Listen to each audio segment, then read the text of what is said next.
Hello again. Just, if I may, to recap just a little bit on that self-reflection stuff, if you were around for Series 1.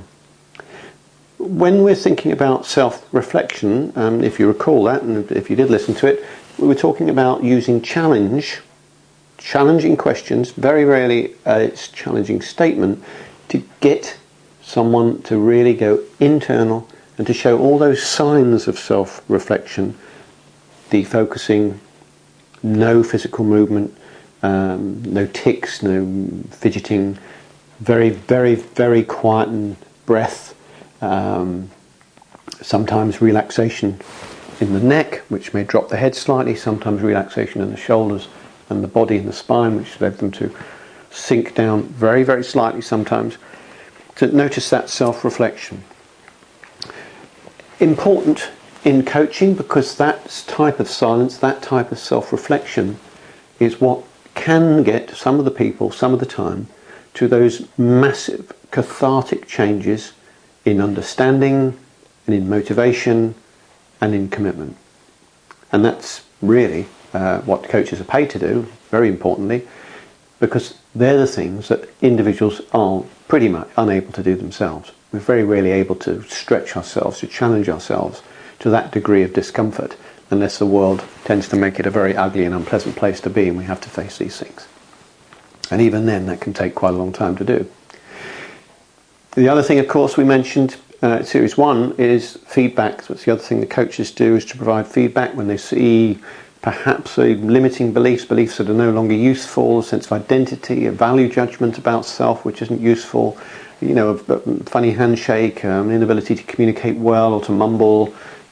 These things that other people haven't told them and won't tell them, they're the sorts of things, once you have that level of rapport with them, you can give them that information, and then they have a choice to do something with that or not, and if they decide to go ahead, whether or not to use you to facilitate that.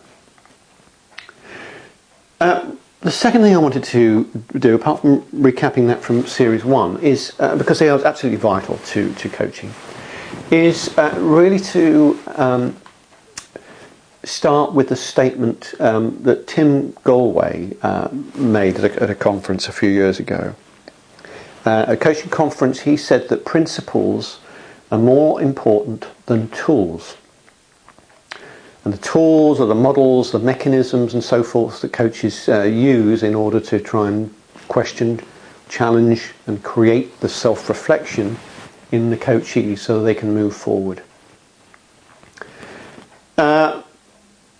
Principles are more important than tools, because although one can use tools more or less artfully, more or less gracefully, they are just tools. And behind the tools there is an interaction between two people which is more important than that. If it was just simply about tools, we could use a video. We could use a series of questions which we know in a particular series of questions would generate the right sort of thinking. We could use a film or something. We wouldn't necessarily need to have a coach there.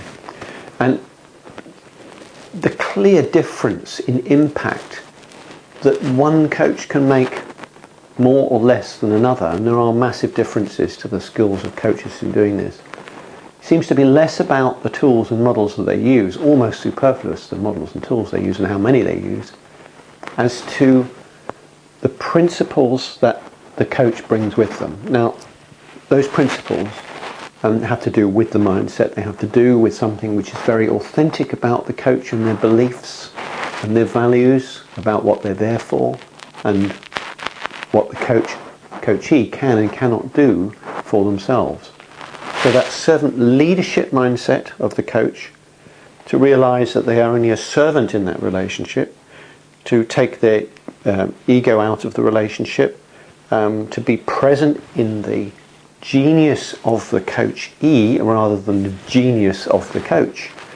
All very important things. And to sense that most of the time, for most of the people, they have the resources, they have the experience, they have the emotional growth in them to be able to move on with their own stuff. And that's why I think Tim said principles, not tools. and also why it is so important, because it's the interaction in the people between the coach and the coachee. It's the quality of that. It's the ability of the coach, which is a human one, not something to do with tools. A human one to be able to, we can enhance and learn, of course, but it is a human element of what we do. It's the principles of being that person, of being that servant, of being that facilitator, which makes so much difference in the coaching relationship. And I'm going to come back to that later on in this series, because I'd like to add something else to what Tim said, and I think enriches it still further. But that's enough for now. Thank you for listening.